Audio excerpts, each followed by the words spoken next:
केंद्रीय पर्यावरण मंत्रालय के अनुसार भारत के 10 स्थानों को रामसर की मान्यता मिली है as a wetlands of international importance. इससे वर्तमान समय में भारत में कुल 64 यानी 64 रामसर साइट्स हो गई हैं। ये बात एग्जाम की दृष्टि से इंपॉर्टेंट है, तो कृपया नोट कर लें। जो साइट्स चुनी गई हैं उनमें से 6 तमिलनाडु से हैं, 1 कर्नाटका से, 1 गोवा से, 1 मध्य प्रदेश से और 1 उड़ीसा से। हर साल 2 फरवरी को वेटलैंड डे के रूप में मनाया जाता है। ये भूमि मनुष्य के जीवन के लिए बेहद महत्वपूर्ण है।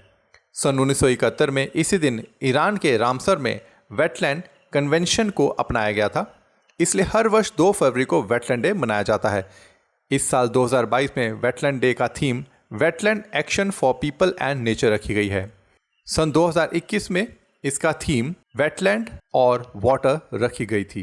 अब जानेंगे कि वेटलैंड है क्या। सरल भाषा में वेटलैंड यानी नम भूमि या आर्द्र भूमि, जमीन का वह हिस्सा जहां पानी और भूमि आपस में मिलते हों उसे वेटलैंड कहा जाता है। वेटलैंड एक विशिष्ट प्रकार का पारिस्थितिकी तंत्र है जहां जैव विविधता का एक महत्वपूर्ण अंग है।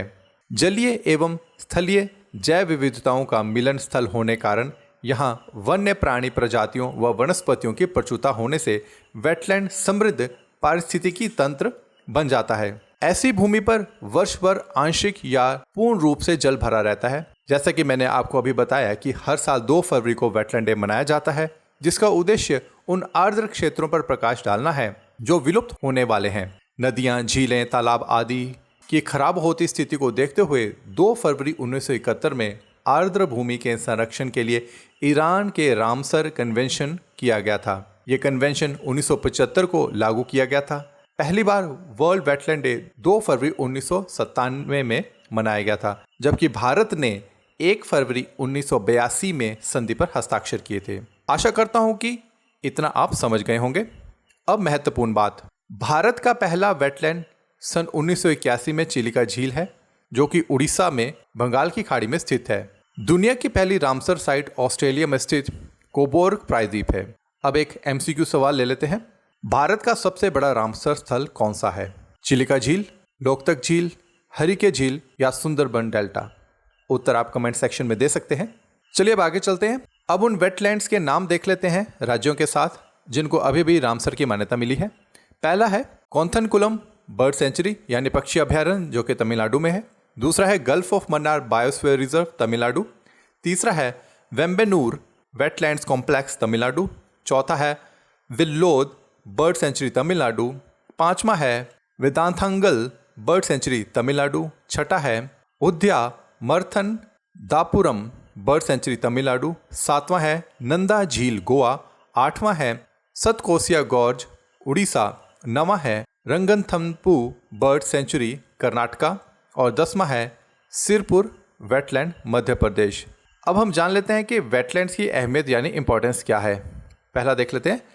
वेटलैंड्स को किडनीज ऑफ द लैंडस्केप या भूदृश्य के गुर्दे भी कहा जाता है। जिस तरह से हमारे शरीर में जल को शुद्ध करने का कार्य किडनी द्वारा किया जाता है, ठीक उसी प्रकार वेटलैंड तंत्र जल चक्र द्वारा जल को शुद्ध करता है।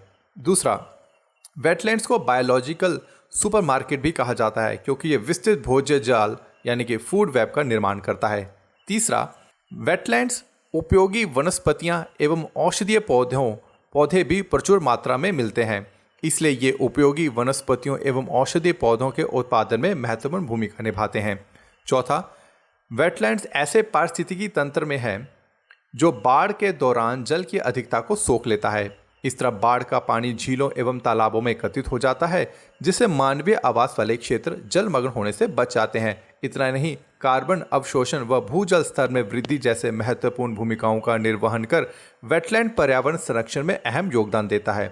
और पांचवा, लोगों की आजीविका के लिए आज भी वेटलैंड विश्व में भोजन प्रदान करने में महत्वपूर्ण भूमिका निभा रहा है।